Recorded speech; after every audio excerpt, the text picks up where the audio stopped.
The Xfinity race, JR Motorsports races out of this building right here, sitting there with all four cars lined up, second through fifth, with 10 laps to go, and it all went to hell. Well said. Yeah, I mean, people are going to. I saw the social media comments.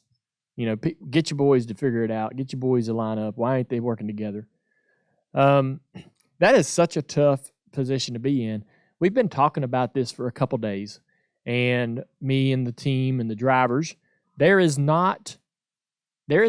problem with this is there's not an answer to this. It's not 2 + 2 = 4. Here you go. Go down the road with that. There's nothing. I told the drivers I prefer not to give them a script. I prefer not to give them a choreographed, hey, this is how we're going to do it. This is the way we're going to run the race. I want you guys to be like, do this, do that. And when they start the race, I thought they ran an incredible race all day. They did. I'm going to let them do whatever they want to do. You got to run, take your run. You want to lead a little bit? You think you got enough car to do it? Do it. So so this is where I know you, I think, too well. I don't know why this surprises anyone. Like, what I saw is your opinion of drafting through your own drivers. Yeah. And this is a compliment to you and your organization. And people can hate me for saying this. You and I would go to these team debriefs, and we'd be talking about how we're all going to work together, right? And you would look at Gordon, and Gordon would look at you and be like, man, I don't think I could do that. And he's like, yeah, me either. He's like, we're just going to agree right now that we're not going to be mad at the end of the race. We're going to do whatever it takes. Yep, okay. And walk out. Well, guess what? Guess who the two best drafters were in the room? You two. Yeah. So when I watched JR Motorsports, I watched teamwork to the excellent degree to get to second to fifth. But I was watching that with some friends, and they were like, oh, man, the junior teammate's going to do this and this and this. I said, nope, no, they're not. And like, oh, yeah, they are. I said, no, they're not. And here's why. So it's easy for someone who's – the only people that should care what happened that day are you, your sister, and those four drivers, right? Mm-hmm. And here's why I say that.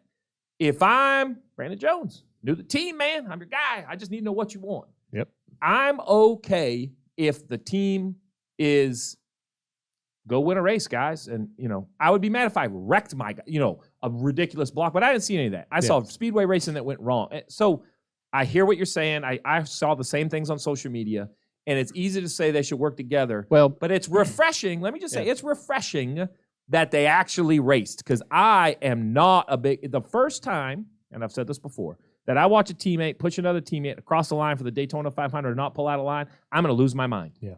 So I could see how it is worth discussing, and maybe you want to change your approach because financially it wasn't good, but at least I think it's clear how they were expected to race. We went around and around on this, what we could have done, should have done, okay? Yeah. And you can literally shoot holes in just about any idea.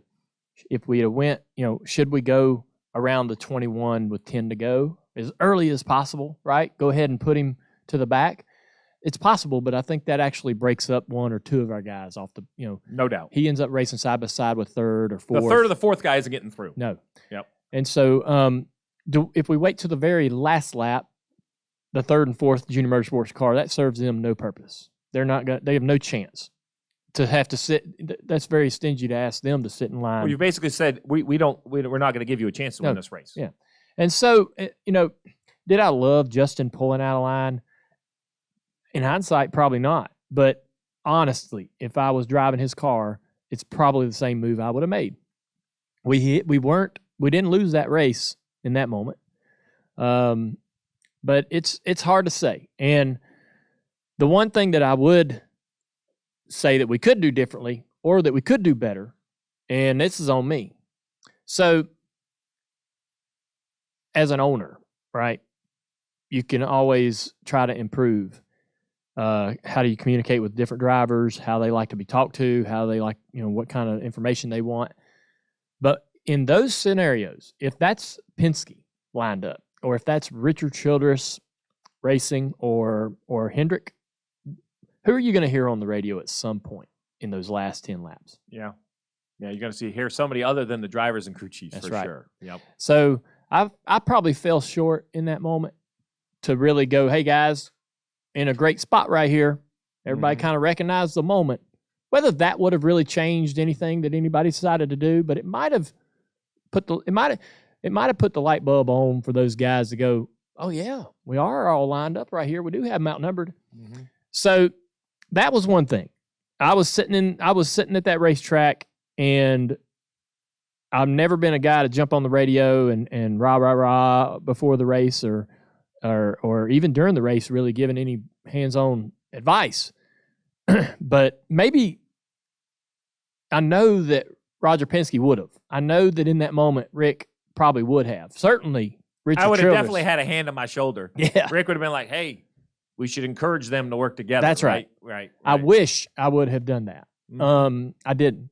The other thing is, you talk about the meeting with Hendrick Motorsports on Saturday before the Sunday race at Talladega or Daytona. Right. We'd sit down and we'd say, hey, what are you willing to do for me?